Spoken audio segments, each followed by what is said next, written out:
Hello student, કેમ છો દરેક જણ? મજામાં? ચેપ્ટર 1 સંબંધ અને વિધેય જોરદાર ચેપ્ટર છે. એની અંદર આપણે સંબંધ વિશેની વાત પૂર્ણ કરી. બરાબર, સંબંધ વિશેની વાત આપણે પૂર્ણ કરી. હવે આજે આપણે ચેપ્ટરનો બીજો પડાવ, ચેપ્ટરના બીજા વિભાગ વિધેય તરફ આપણે આગળ વધીએ. હવે વિધેય એટલે શું? વિધેય વિશેની તમે ઘણી બધી વાતો 11મા ધોરણમાં કરેલી છે. પહેલાં થોડીક બધી વાતોને યાદ દેવડાવી દઉં તો તમને થોડીક ખ્યાલ આવે કે ભાઈ વિધેય એટલે શું. તો સંબંધ એટલે શું એ તમને ખ્યાલ છે કે કોઈ પણ બે ગણ વચ્ચેનો સંબંધ પ્રસ્થાપિત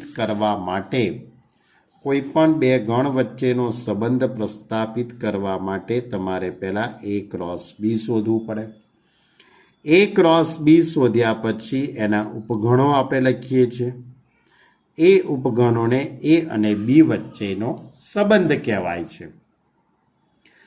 હવે આ બધા જે કંઈ સંબંધો છે એની ધારો કે આપણે વાત કરીએ.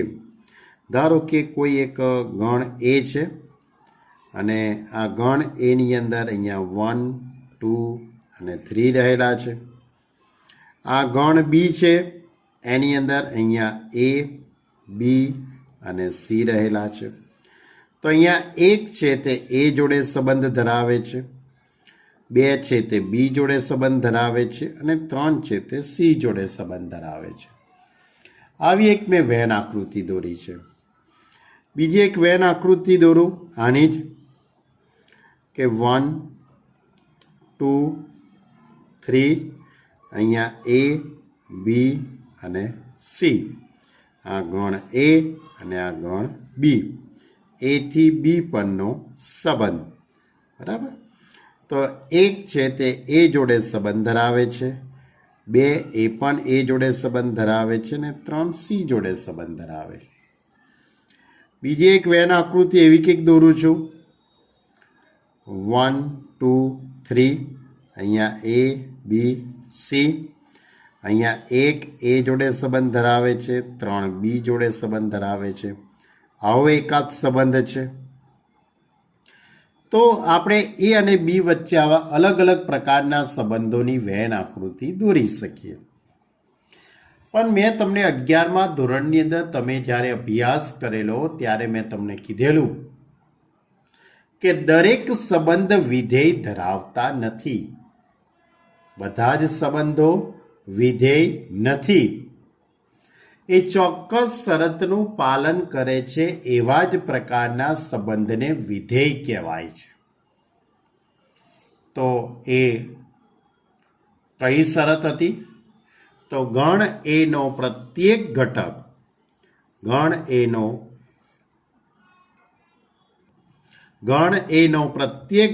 ગણ બી સાથે એક સંગતતા ધરાવતો હોય. ગણ એનો પ્રત્યેક ઘટક ગણ બી સાથે એક સંગતતા ધરાવતો હોય તો ગણ એને બી પરનું વિધેય કહેવામાં આવે છે. તો જ તે સંબંધને વિધેય કહેવાય છે. તો આપણે અહીંયા જોઈ શકાય છે કે આ જે સંબંધ છે એમાં પ્રત્યેક ઘટકો, આ બાજુનો પ્રત્યેક ઘટક આ બી સાથે એક સંગતતા જ ધરાવે છે. જુઓ, 1નો A જોડે સંબંધ, 2નો B જોડે, 3નો C જોડે, એટલે એક સંગતતા જ ધરાવે છે. હવે આની વાત કરું તો આ સંબંધ વિધેય છે. આ સંબંધ પણ વિધેય છે. કેમ? કારણ કે દરેકમાંથી એક જ સંગતતા બની છે. જુઓ, હવે આ સંબંધ વિધેય નથી. કેમ? ગણ એનો પ્રત્યેક ઘટક એક સંગતતા બનાવતો હોવો જોઈએ.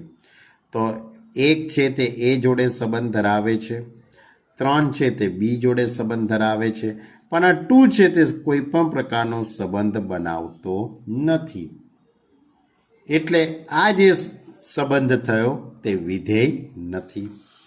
પછી ધારો કે કોઈક આ રીતનો સંબંધ દોરું, આ રીતનો કોઈ એક આકૃતિ છે, એ બી 1 2 3 એ બી સી, એક બી જોડે સંબંધ ધરાવે છે, 2 બી જોડે ધરાવે છે, 3 પણ બી જોડે, તો આ બધા જ બી જોડે સંબંધ ધરાવે છે, તો પણ આ વિધેય તો છે જ. ધ્યાન રાખજો, આ સંબંધને વિધેય કહેવાય.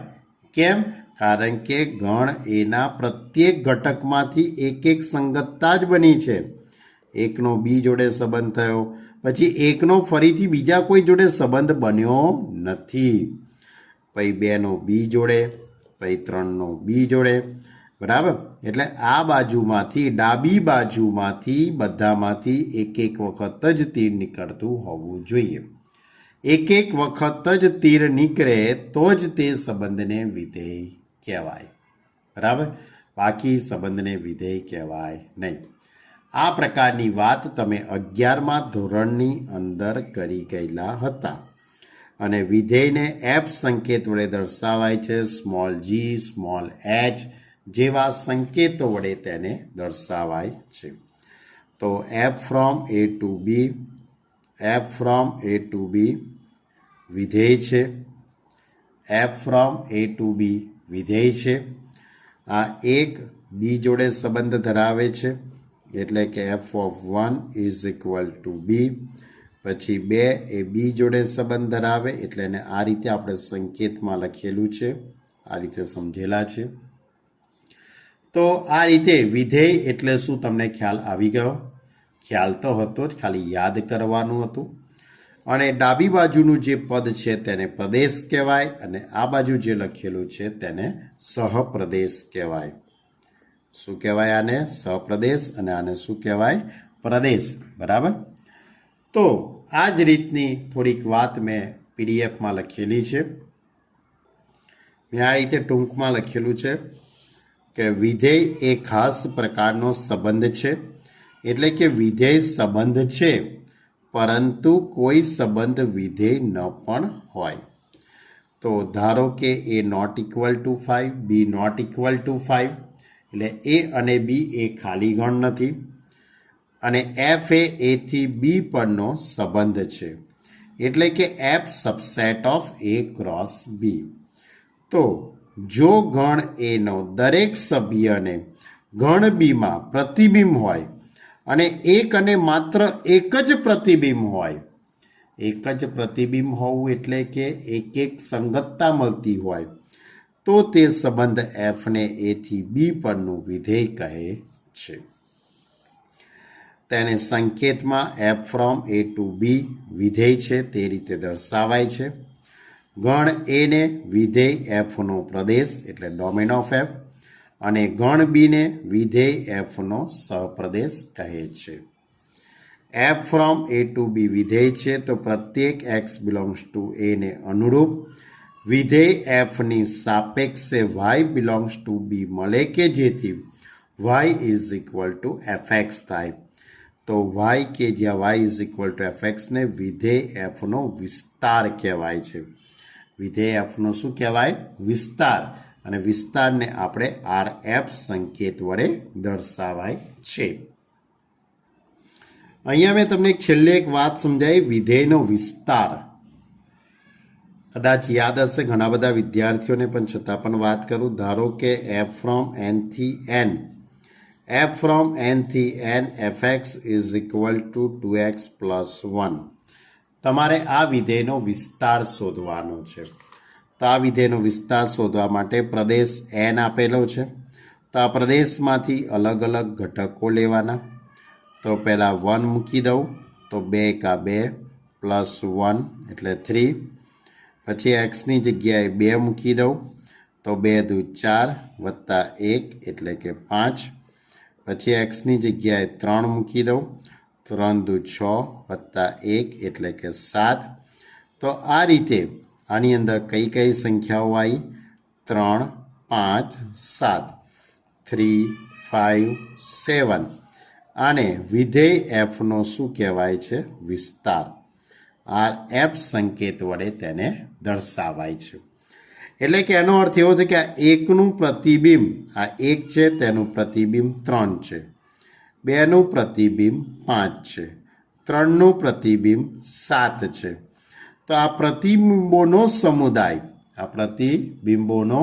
સમુદાય એને વિધેય એફનો શું કહેવાય છે? વિસ્તાર કહેવાય છે.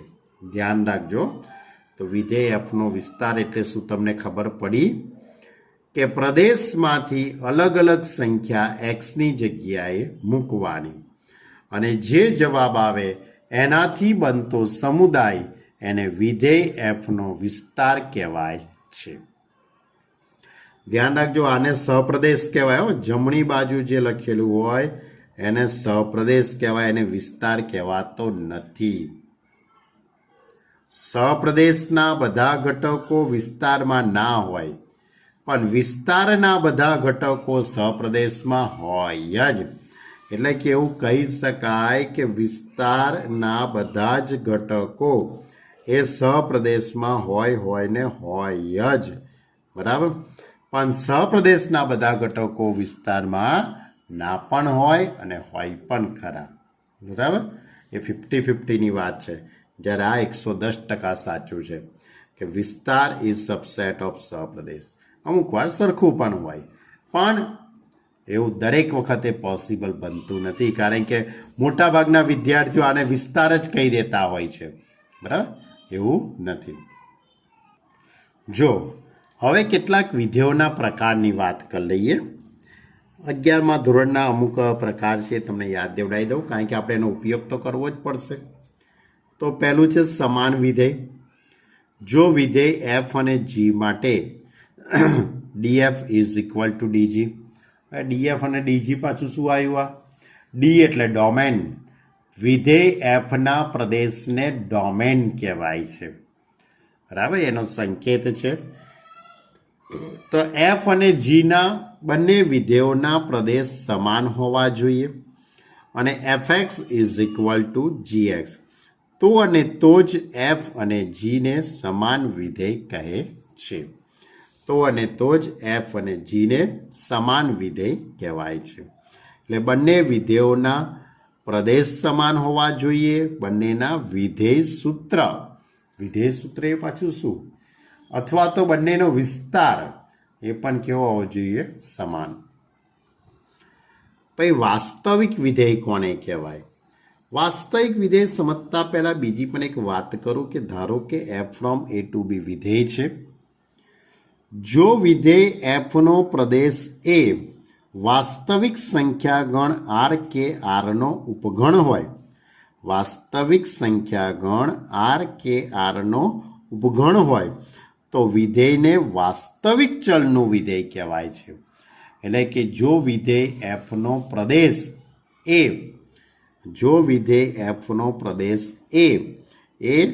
વાસ્તવિક સંખ્યા ગણ આરનો ઉપગણ હોય તો એને વાસ્તવિક ચલનું વિધેય કહેવાય છે. અને જો વિધેય એફનો વિસ્તાર એ વાસ્તવિક સંખ્યા ગણ આર કે આરના ઉપગણનો હોય તો તે વિધેયને વાસ્તવિક મૂલ્યોવાળું વિધેય કહેવાય છે. વાસ્તવિક મૂલ્યોવાળું એટલે કે વાસ્તવિક કિંમતો ધરાવતું હોય એવું. બરાબર. આમ આપણા સિલેબસની અંદર કાલ્પનિક વિધેયોની કોઈ પણ પ્રકારની વાત છે જ નહીં. આપણા સિલેબસની અંદર 11માનો 12માનો કોઈ પણ સિલેબસ જોશો તો એની અંદર બધા વાસ્તવિક વિધેયો જ છે. અને જે વિધેયનો પ્રદેશ અને સહપ્રદેશ બંને આરના ઉપગણો હોય, જે વિધેયનો પ્રદેશ અને સહપ્રદેશ બંને આરના ઉપગણો હોય તો એફને વાસ્તવિક વિધેય કહેવામાં આવે છે. તો એફ ફ્રોમ એ ટુ બીને વાસ્તવિક વિધેય કહે છે. આ એક નાની સરખી માહિતી હતી. પછી તદે વિધેય આઈડેન્ટિટી ફંક્શન. જો f from A to A f x is equal to x for every x belongs to A પ્રદેશ થાય તો એફને તદે વિધેય કહે છે અને તેને સંકેતમાં આઈએ વડે દર્શાવાય છે. તદે વિધેય વિશેની વાત તમે ખૂબ જ ડિટેલમાં 11મા ધોરણમાં કરેલી છે. તદેવ વિધેય આઈએ x is equal to x, એટલે જે સંખ્યા લઈએ એનો એ જ જવાબ આવે. 7 લઈએ તો 7 જવાબ આવે, 8 મૂકીએ તો 8, 1/2 લઈએ તો 1/2. એવા વિધેયને તદેવ વિધેય કહેવાય છે અને એનો પ્રદેશ અને સપ્રદેશ એ સમાન હોય. પછી અચળ વિધેય કોને કહેવાય? f from R to R fx is equal to c, જ્યાં for every x belongs to R ને અચળ વિધેય કહે છે તથા c એ વાસ્તવિક સંખ્યા છે. દાખલા તરીકે f from R to R fx is equal to 2. તો આ જે વિધેય છે તે કયું વિધેય થયું કહેવાય? અચળ વિધેય. કેમ? કારણ કે fx is equal to 2 આ કોઈ કોન્સ્ટન્ટ ટર્મ છે. તમે અહીંયા એક્સની જગ્યાએ કોઈ પણ કિંમત મૂકવામાં આવે, એક્સ બરાબર 1 મૂકો તોય 2 જવાબ આવે, એક્સ બરાબર 3 મૂકવામાં આવે તોય 2 જવાબ આવે, 2 મૂકો તોય 2. એટલે એના પ્રતિબિંબમાં કોઈ પણ પ્રકારનો ફેરફાર થતો નથી. તેથી આ વિધેયને અચળ વિધેય કહેવાય. પછી બહુપદી વિધેય f from R to R fx is equal to a0 plus a1x plus a2x square a3x square up to an minus 1 x raised to n minus 1 x raised to n minus 1 plus an x raised to n ને બહુપદી વિધેય કહેવામાં આવે છે, જ્યાં n એ અણઋણ પૂર્ણાંક છે. nની કિંમત ઋણ ક્યારેય હોઈ શકે નહીં. પછી a0, a1, a2, a3 up to an એ વાસ્તવિક સંખ્યાઓ છે અને fx is equal two 3x square minus 4x plus 7 આ બહુપદી વિધેય છે. આ પણ બહુપદી વિધેય છે. આવા ઘણા બધા ઉદાહરણ તમે બનાવી શકો છો. બરાબર. પછી સમય વિધેય. સમય વિધેય એટલે કે બે બહુપદી વિધેયોના ભાગાકાર કરવાથી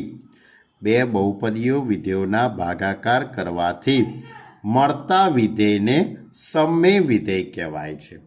એટલે બે બહુપદી એટલે કે fx is equal to 2x plus 3 upon x minus 7, x square minus 2x plus 7 upon x plus 3 આવા પ્રકારના જે છે તે સમય વિધેયો કહેવામાં આવે છે. છેદની કિંમત ક્યારેય પણ શૂન્ય ન થવી જોઈએ. એ વસ્તુ ખાસ તમારે ધ્યાનમાં રાખવાની. બીજો એક પ્રકાર છે ખૂબ સારામાં સારો માનાંક વિધેય. f from R to R fx is equal to mod of x for every x belongs to R ને માનાંક વિધેય કહે છે. fx is equal to mod of x is equal to x greater than or equal to 0 minus x x less than 0. આને કયું વિધેય કહેવાય છે? માનાંક વિધેય. પછી ચિહ્ન વિધેય. f from R to R fx is equal to mod of x upon x કે જ્યાં x is not equal to 0 અથવા તો x is equal to 0 હોય તો fx is equal to 0 થાય. એટલે fx is equal to mod of x upon x કે જ્યાં x not equal to 0 અને x is equal to 0 લેવામાં આવે તો આખું પદ 0 થતું હોય એને ચિહ્ન વિધેય કહે છે. એ સિવાય એની આ રીતનું પણ સ્વરૂપનો તમે અભ્યાસ કરેલો છે. fx is equal to 1 x greater than 0 કારણ કે x ધન હોય તો મોડ ઓફ એક્સની જગ્યાએ આપણે x મૂકી દઈએ એટલે x ઉડી જાય એટલે 1 થઈ જશે. x લેસ ધેન 0 હોય તો મોડ ઓફ એક્સની જગ્યાએ આપણે માઇનસ x મૂકી દઈએ, x ઉડી જાય એટલે -1 થઈ જશે. અને x બરાબર 0 હોય ત્યારે તો 0 જ લેવાના. એટલે કોઈ પણ ધન સંખ્યા માટે +1, ઋણ સંખ્યા માટે -1 અને 0 માટે 0. આને ચિહ્ન વિધેય કહેવામાં આવે છે. બીજો એક પ્રકાર છે મહત્તમ પૂર્ણાંક ભાગ વિધેય, ગ્રેટેસ્ટ ઇન્ટીજર ફંક્શન.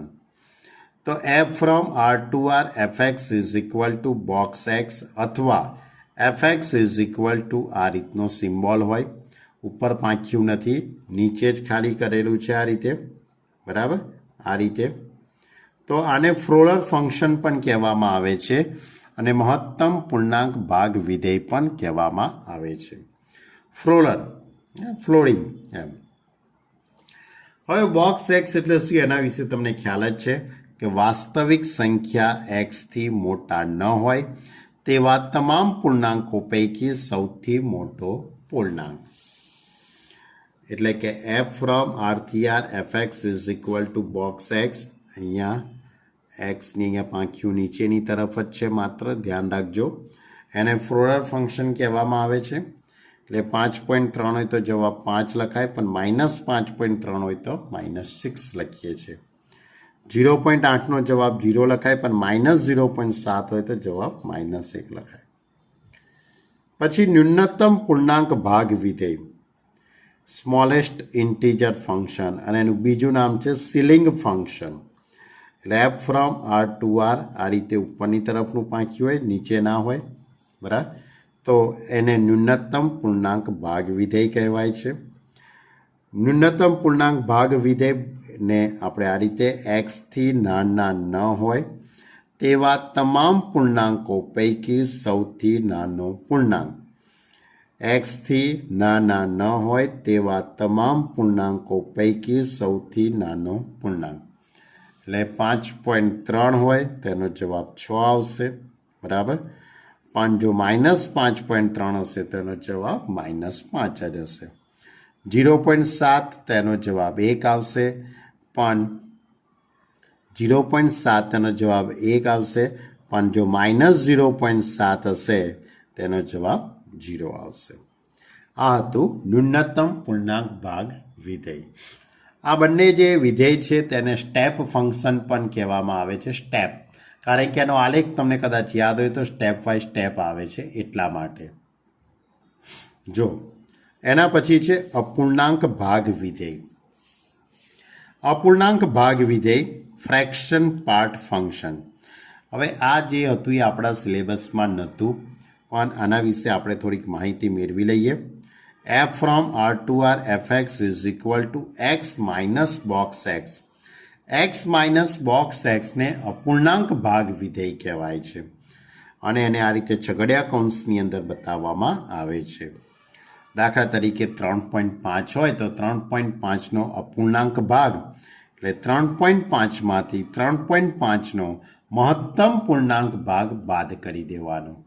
એટલે 3.5માં 3ને બાદ કરીએ તો 0.05, બરાબર. તો આ રીતે અપૂર્ણાંક ભાગ વિધેય. ચલો, હવે અત્યાર સુધી મેં તમને જે વિધેયોની જે વાત કરી બધી 11મા ધોરણની હતી. આમ તો ઘણા બધા વિધેય છે, યુગ્મ વિધેય, અયુગ્મ વિધેય, એ પણ એક વિધેયનો પ્રકાર જ કહેવાય.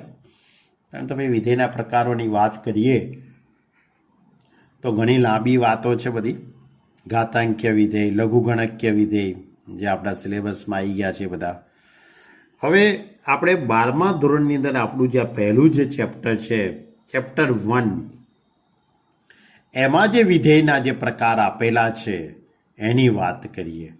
તેમાંનું સૌથી પહેલું વિધેય છે એક વિધેય. તમને થાય કે આવું કેવું વિધેય એક વિધેય? તો એક વિધેય વિશે હું તમને પ્રાથમિક માહિતી કંઈક આ રીતે આપું કે દાખલા તરીકે તમારી જોડે એક વિધેય છે એફ ફ્રોમ એન થી એન. એફ ફ્રોમ એન થી N f x is equal to x square. આ એક વિધેય છે, બરાબર. હવે આ જે વિધેય છે એનો આપણે વિસ્તાર શોધીએ. આ વિધેયનો આપણે શું શોધી કાઢીએ? વિસ્તાર. તો વિસ્તાર શોધવા માટે મેં તમને નિયમ શીખવાડ્યો છે તે મુજબ પ્રદેશમાંથી અલગ અલગ સંખ્યા લેવાની. એક્સની જગ્યાએ 1, એક્સની જગ્યાએ 2, એક્સની જગ્યાએ 3. 1નો વર્ગ 1 થઈ જશે. 2 મૂકીએ તો 2નો વર્ગ 4 થઈ જશે. 3 મૂકીએ તો 3નો વર્ગ 9 થઈ જશે. 4 મૂકીએ તો 16, 5 મૂકીએ તો 25. આ રીતે આયા કરે. બીજું એક વિધેય લઉં છું, એફ ફ્રોમ ઝેડ થી ઝેડ. એફ ફ્રોમ ઝેડ થી Z F x is equal to x square. હવે ઝેડથી ઝેડ એટલે કે એને પૂર્ણાંક કહેવાય. ઝેડની અંદર ધન સંખ્યા પણ આવશે અને ઋણ સંખ્યા પણ આવશે. એટલે માની લો કે હું 0 મૂકી દઉં તો 0નો વર્ગ 0, 1 મૂકવામાં આવે તો 1નો વર્ગ 1, 2 મૂકીએ તો 2નો વર્ગ 4, 3 મૂકીએ તો 3નો વર્ગ 9. આ રીતે અલગ અલગ કિંમતો આવશે. પછી -1 મૂકી દેવામાં આવે તો -1નો વર્ગ 1, -2 મૂકીએ -2નો વર્ગ 4. તો આ રીતે કિંમતો મૂકવાથી આ રીતનો જવાબ આવે છે.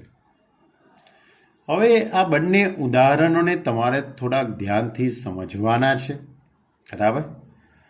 બંને ઉદાહરણને તમે જ્યાં ધ્યાનથી તમે જોશો તો તમને ખ્યાલ આવશે કે અહીંયા 1નો જવાબ 1 આવ્યો, 2નો જવાબ 4 આવે છે, 3નો જવાબ 9 આવે છે.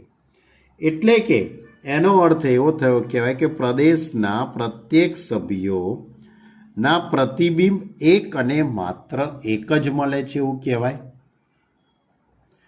ને. 1નું પ્રતિબિંબ 1 જ મળે છે, આ પછી 2નું પ્રતિબિંબ 4. હવે 4 જવાબ બીજા કોઈ માટે આવવાનો નથી. જ્યારે તમે આ ઉદાહરણ તમે જુઓ ધ્યાનથી, 2નો જવાબ 4 છે અને -2નો જવાબ 4 છે. એટલે એનો અર્થ એવો થયો કહેવાય કે 2 અને -2 બંનેના જવાબ સરખા આવ્યા. તો અહીંયા જવાબોનું શું થયું? પુનરાવર્તન થાય છે. પ્રતિબિંબોનું શું થાય છે? પુનરાવર્તન થાય છે. જ્યારે અહીંયા પ્રતિબિંબોનું પુનરાવર્તન થતું નથી. તો જ્યાં આ રીતે પુનરાવર્તન નથી થતું એને આપણે એક વિધેય કહેવાય છે. એને કયું વિધેય કહેવાય? એક. અને જ્યાં આ રીતે પ્રતિબિંબોનું પુનરાવર્તન થતું હોય તેને અનેકેક વિધેય કહેવાય છે. એને કયું વિધેય કહેવાય છે? અનેકેક. એટલે આ એક વિધેય છે અને આ અનેકેક વિધેય છે. આ ટોપિક તમારા માટે નવો છે.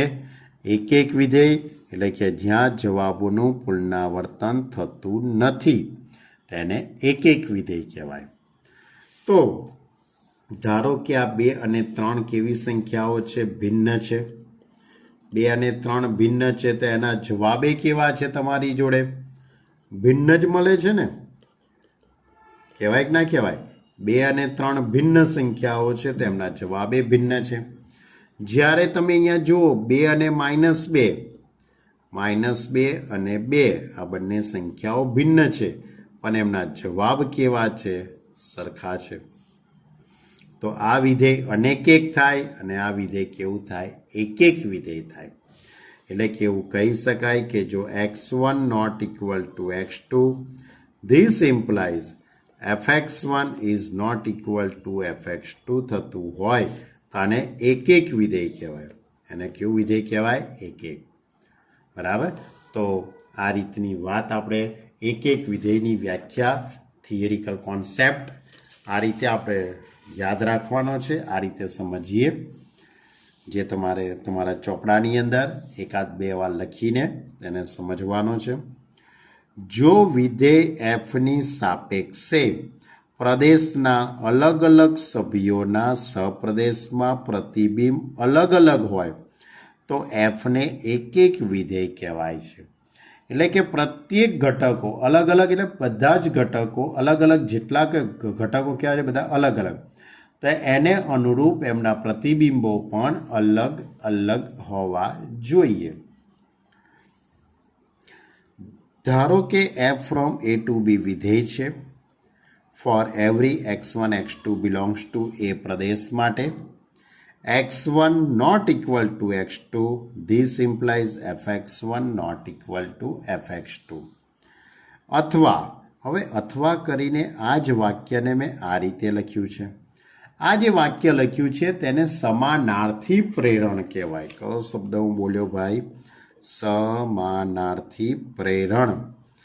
સમાનાર્થી પ્રેરણ વિશે વાત તમે 11મા ધોરણની અંદર કરેલી છે.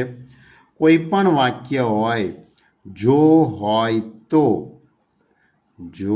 હોય તો આ પ્રકારના વિધાનોમાં જે પાછળનું જે વિધાન છે તે આગળ આવી જાય અને આગળનું વિધાન હોય તે પાછળ જાય, પણ નિષેધ થઈને શું થાય?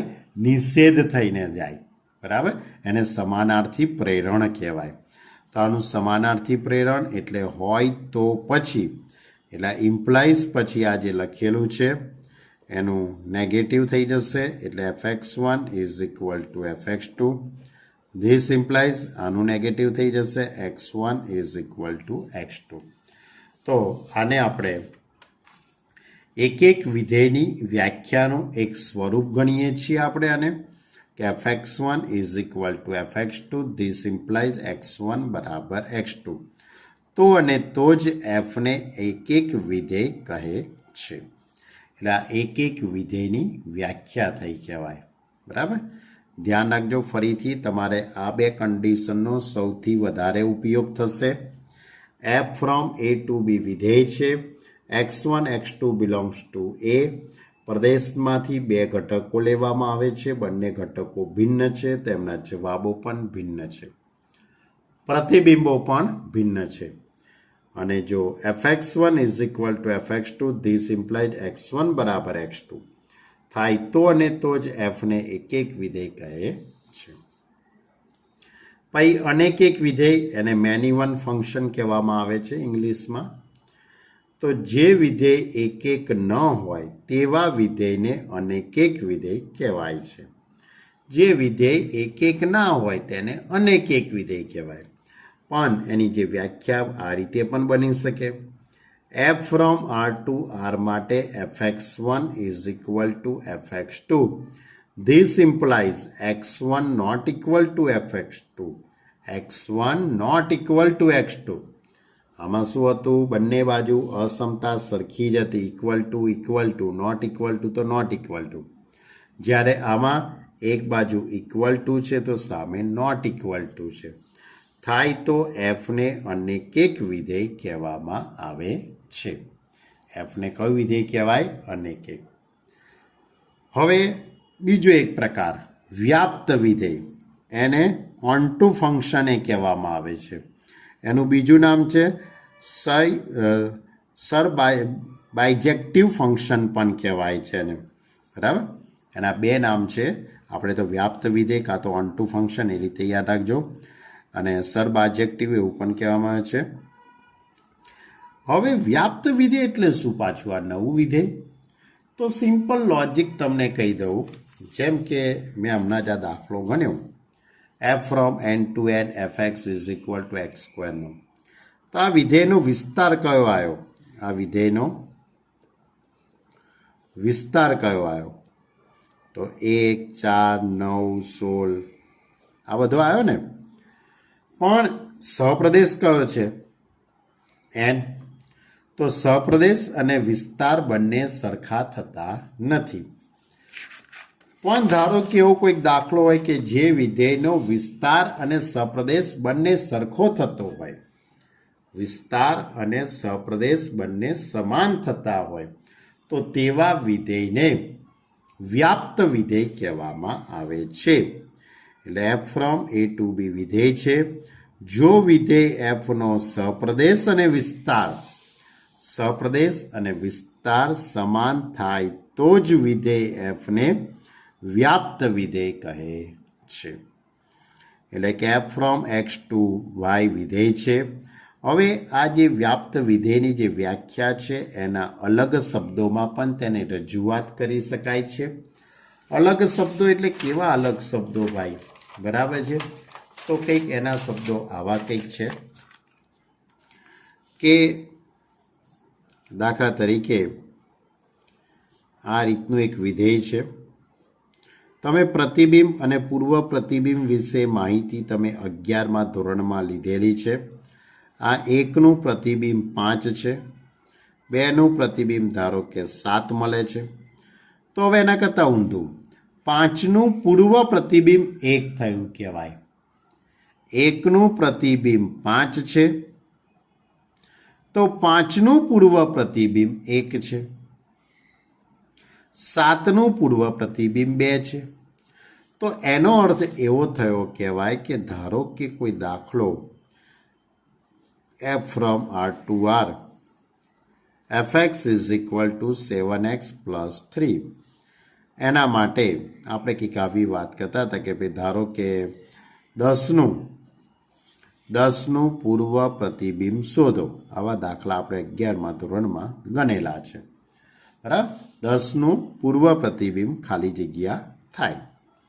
તો પૂર્વ પ્રતિબિંબ શોધવા માટે આપણે આવું કરીએ છીએ. fx ઇઝ ઇક્વલ ટુ 10, એટલે 7x plus 3 is equal two 10, એટલે 7x is equal two 10 minus 3.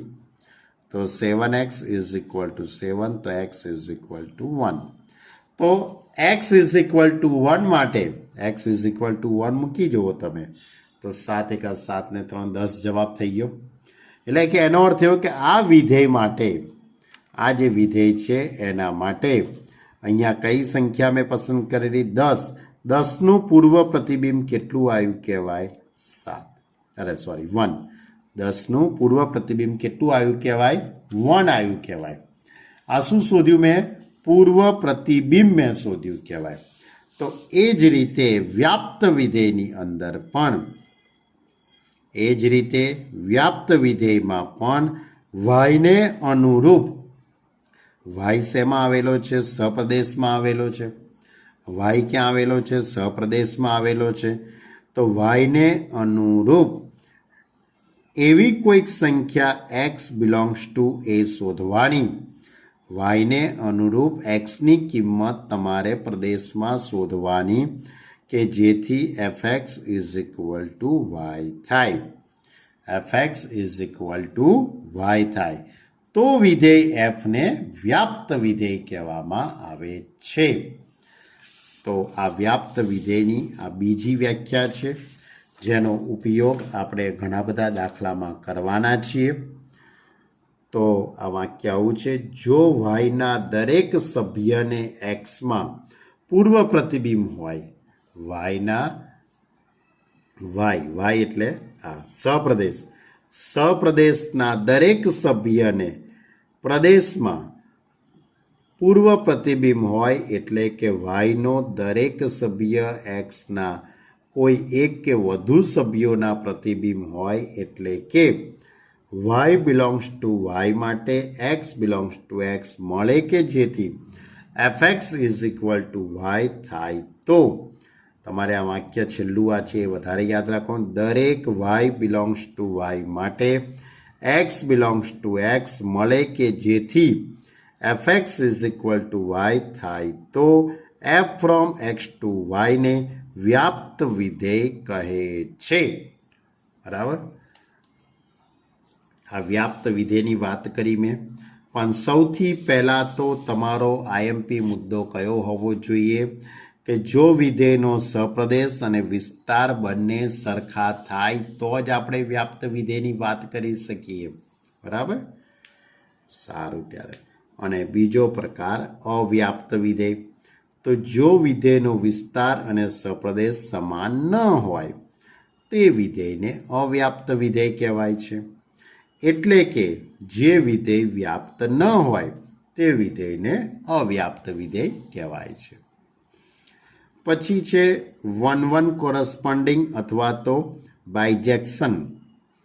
બરાબર, તો એક સંગતતા માટે એવું કહી શકાય કે જે વિધેય એક અને વ્યાપ્ત હોય, f from X to Y એક અને વ્યાપ્ત હોય તો અને તો જ fને એક સંગતતાવાળું વિધેય કહેવામાં આવે છે. બરાબર, એટલે જે વિધેય એક અને વ્યાપ્ત થતું હોય એના માટે જ સાચું. એટલે f from X to Y એક વિધેય હોય તો વાયની સભ્ય સંખ્યા અને એક્સની સભ્ય સંખ્યામાં વાયની સભ્ય સંખ્યા વધારે હશે કાં તો સરખી હશે. આ એક સંગતતાની વાત કરી. આનો આપણે ઉપયોગ બહુ ઓછો આવે છે. તમારે હવે જે સ્વાધ્યાય છે, સ્વાધ્યાય 1.2, સ્વાધ્યાય 1.2ની અંદર એક વિધેય અને વ્યાપ્ત વિધેયના દાખલાઓ છે. જો સ્વાધ્યાય 1.2, બરાબર, વધારે નહીં, આપણે એનો એક જ દાખલો લઈએ છીએ, પછી આવતી વખતે સ્વાધ્યાયને પૂરું કરીશું. બરાબર, તો સ્વાધ્યાય 1.2નો પહેલો દાખલો એવો છે કે f from r star to r star. હવે r સ્ટાર એટલા માટે એને લખેલું છે કારણ કે એને આ સ્ટાર માટે રકમ આ રીતે છે, મેં રકમ લખી નથી, તમારે ચોપડીમાંથી રકમ પૂરેપૂરી વાંચી લેવી પહેલાં. ધારો કે આર સ્ટાર તમામ શૂન્યેતર વાસ્તવિક સંખ્યાઓના ગણ છે. આર સ્ટાર એ તમામ શૂન્યેતર વાસ્તવિક સંખ્યાઓનો ગણ છે. સાબિત કરો કે f from R star to R star fx is equal to 1/x વડે વ્યાખ્યાયિત વિધેય એફ એક અને વ્યાપ્ત છે. શું સાબિત કરવાનું છે? 1/x એ એક અને વ્યાપ્ત વિધેય છે. હવે આની અંદર બીજો એક શબ્દ ઉમેરેલો છે કે જો આરને બદલે આર સ્ટારને બદલે એન લેવામાં આવે તો સહપ્રદેશ આર સ્ટાર જ રહે તો શું પરિણામ સત્ય રહેશે? તો શું પરિણામ સત્ય રહેવાનું છે એવો તમને પ્રશ્ન કરેલો છે. તો સૌથી પહેલો પ્રશ્ન એવો છે કે f from R star to R star fx is equal to 1/. R star એટલે કે એને લખ્યું છે શૂન્યેતર વાસ્તવિક સંખ્યાઓનો ગણ, એટલે કે r-0, એટલે કે શૂન્ય સિવાયની તમામ વાસ્તવિક સંખ્યાઓનો ગણ એટલે આર સ્ટાર, r-0 આ વિધેય છે. આ વિધેય એક વિધેય છે કે નહીં તેની પહેલાં ચકાસણી કરી લઈએ. તો એક વિધેયની ચકાસણી કરવા માટે સૌથી પહેલાં પ્રદેશમાંથી તમારે અલગ અલગ સંખ્યાઓ ઉપાડવાની. હવે પ્રદેશ તમે જોઈ શકો છો કે r-0 એટલે અનંત ગણ થયો કહેવાય. ઘણી બધી સંખ્યા આવે પણ એમાંથી અમુક કિંમતો મેં લખી છે. 1 મૂકી દઉં તો 1/1, 2 મૂકું તો 1/2, 3 મૂકું તો 1/3, 4 મૂકું તો 1/4, -1 મૂકું તો -1, -1/2. તો આ રીતે અલગ અલગ કિંમતો મૂકવાથી જવાબોનું ક્યાંય પુનરાવર્તન થતું નથી, એટલે ક્યાંય પ્રતિબિંબોનું પુનરાવર્તન થતું નથી.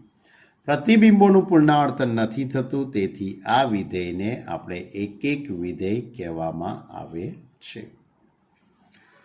હવે આ જે વિધેય એક તો બની ગયું, પણ જે પેલી આપણી જે શરત છે એ લખવી પડશે. આપણે પ્રત્યેક x1 x2 belongs two r-0 માટે fx1 is equal to fx2. This implies અહીંયા x1 મૂકી દઉં તો 1/x1 થઈ જશે, x2 મૂકી દઉં તો 1/x2. બંને બાજુ વ્યસ્ત કરીએ તો x1 બરાબર x2. માટે f from R star to R star એક વિધેય થયું કહેવાય. હવે આ વિધેયનો વિસ્તાર વિચારીએ, એટલે એક વિધેયની વાત પૂરી થઈ. બરાબર. ટૂંકમાં તમારે એક વિધેયની ચકાસણી કરવા માટે પ્રદેશમાંથી અલગ અલગ સંખ્યાઓ લેવાની અને જવાબોનું પુનરાવર્તન ન થાય તો તમારે પછી આ કન્ડિશન લખવાની. જો પુનરાવર્તન થઈ જતું હોય તો અનેક વિધેય થઈ ગયું, પછી તમારે આ લખવાનું રહેશે નહીં. બીજી વસ્તુ કહું કે આ જે કન્ડિશન છે લગભગ તમારી જોડે જે વિધેયનો પ્રદેશ આર આપેલો હોય એમાં જ લખજો, બધામાં લખવાની જરૂર નહીં. એ તો હું સ્વાધ્યાય ચલાવતો જઈશ, એમ હું તમને કહેતો જઈશ. બરાબર. બાકી કોઈ વાંધો આવે એવું નથી. બહુ સહેલી વસ્તુ છે, આ તો રમત જ છે. હવે વ્યાપ્ત વિધેયની ચકાસણી કેવી રીતે કરીશું? તો વ્યાપ્ત વિધેયની ચકાસણી કરવા માટે આ વિધેયનો વિસ્તાર નક્કી કરો. તો વિસ્તારમાં તો જુઓ -1, 1, 1/2, 1/3. હવે r-0 લખેલું છે એટલે એનો અર્થ એવો થશે કે તમે આમાં 1/4 એ મૂકી શકો. આમાં 1/4 મૂકો તો 4 જવાબ આવશે. કોઈ વિદ્યાર્થી 3/8 મૂકે ભાઈ તો 8/3 જવાબ આવશે એનો. તો બધી જ સંખ્યાઓ આવશે, શૂન્ય સિવાયની બધી જ સંખ્યાઓ વિધેયના વિસ્તારમાં આવશે. એટલે આ વિધેયનો વિસ્તાર r-0. આ વિધેયનો સપ્રદેશ r-0 જ છે. એટલે એનો અર્થ એવો થયો કે વિસ્તાર અને સપ્રદેશ બંને સમાન થયા, માટે f એ વ્યાપ્ત વિધેય છે. માટે આ વિધેય એ વ્યાપ્ત વિધેય છે. ક્લિયર? હવે હવે બીજો એક પ્રશ્ન તમને થાય કે સાહેબ તમે પેલી વ્યાપ્ત વિધેયની હમણાં જે વ્યાખ્યા કીધી કે વાય બિલોંગ્સ ટુ વાયને અનુરૂપ એક્સ બિલોંગ્સ ટુ એવો મળે કે જેથી એફએક્સ બરાબર વાય થાય, એની ચકાસણી ક્યારે કરવાની? તો એની ચકાસણી આપણે બધા દાખલામાં કરીશું નહીં, માત્ર જે વિધેયનો વિસ્તાર અને એટલે આરથી આર પરનું વિધેય હોય, આરથી આર પરનું વિધેય હોય અને f x is equal to a x plus b. A x plus b એટલે આને સુરેખ વિધેય કહેવામાં આવે છે. આવા પ્રકારના દાખલાની અંદર જ આપણે પ્રત્યેક વાય બિલોંગ્સ ટુ વાયને અનુરૂપ x belongs to X belongs to X લખેલું છે ને એવો મળે કે જેથી f x is equal to y થાય. આની ચર્ચા આપણે આરથી આર ઉપરના વિધેયો માટે જ કરીશું. F x is equal to a x plus b એટલે 3x પ્લસ 7 1 માઇનસ 2x એવા પ્રકારના વિધેયો માટે જ આપણે ચર્ચા કરીશું. બધા જ વિધેયો માટે આપણે વાત કરીશું નહીં. અને બધા જ વિધેયો માટે આપણે આ જ મુદ્દો લઈશું કે વિસ્તાર અને સપ્રદેશ સરખો થાય. વિસ્તાર ને સપ્રદેશ સરખો થાય તો એને વ્યાપ્ત વિધેય કહેવાય. બસ. હવે આ જ દાખલાની અંદર બીજો પ્રશ્ન એવો છે કે જો વિધેયનો સપ્રદેશ આર સ્ટાર જ હોય પણ એનો પ્રદેશ જો એન લેવામાં આવે એટલે એનથી આર સ્ટાર પરનું વિધેય છે, f from N to R star પરનું વિધેય છે, f x is equal to 1/x. તો શું આ વિધેય એક અને વ્યાપ્ત થવાનું? તો નિયમ પ્રમાણે જ આપણે એક્સની જગ્યાએ 1 મૂકીએ, એક્સની જગ્યાએ 2, તો 1/1 1/2 1/3. હવે આના સિવાય તો હું બીજી કોઈ સંખ્યા મૂકી શકું નહીં, કારણ કે એન છે પ્રાકૃતિક સંખ્યાઓનો ગણ. તો 1 2 3 4 એનો જ હું ઉપયોગ કરી શકીશ. તો 1 1/2 1/3 1/4 એ બધી સંખ્યાઓ આવશે. તો ક્યાંય અહીંયા જવાબોનું પુનરાવર્તન થતું નથી.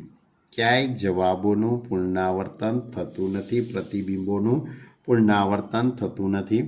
મેં લખી દીધું છે પ્રત્યેક x1 x2 belongs two N પ્રદેશ માટે fx1 not equal to fx2 this implied x1 not equal to x2. આ કન્ડિશન મેં અહીંયા લખી દીધી છે. તમે આ રીતની ચકાસણી નહીં કરો તો પણ ચાલશે, કારણ કે આખો એક જ દાખલો છે. આખો દાખલો 2 માર્કમાં પૂછાવાનો છે, એટલે 2 માર્ક માટે આટલું લખાણ બરાબર છે. 3 માર્કમાં પૂછાય તોય ચાલે ભાઈઓ. એટલે આ વિધેય એક વિધેય છે. હવે આ વિધેયનો વિસ્તાર હંમેશા 0 થી 1ની વચ્ચે જ આવશે. આનો જવાબ ક્યારે 5 નહીં આવે, 2 નહીં આવે, 0 અને 1ની વચ્ચેની જ સંખ્યાઓ આવશે. જ્યારે એનો સહપ્રદેશ આપણે આર સ્ટાર છે. સહપ્રદેશ કયો છે આપણી જોડે? R star. આર સ્ટાર એટલે કે શું કહેવાય? R-0.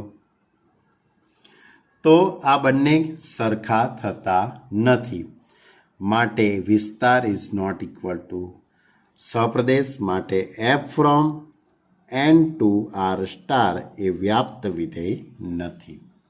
ક્લિયર? તો આ હતી વાત આપણી એક અને વ્યાપ્ત વિધેયની. ટૂંકીને ટચ વાત છે. આની ઉપર જ આધારિત આખું સ્વાધ્યાય 1.2 છે. એની વધુ પડતી ચર્ચા આપણે આવતા લેક્ચરમાં કરીશું. ત્યાં સુધી તમે આખો વિડીયો ખૂબ જ શાંતિથી સાંભળો, વિધેયના પ્રકાર સમજો. 11મા ધોરણની અંદર આપણે વિધેય વિશે જે વસ્તુ ચલાવેલી છે એને થોડીક યાદ કરો, બરાબર? અને આગળનું કંઈ રિવિઝન કરવાનું બાકી હોય તે રિવિઝન કરો. ઓકે સ્ટુડન્ટ, કમ્પ્લીટ PDF લખી દેજો અને કમ્પ્લીટ તૈયારી કરી દેજો. Okay student, by.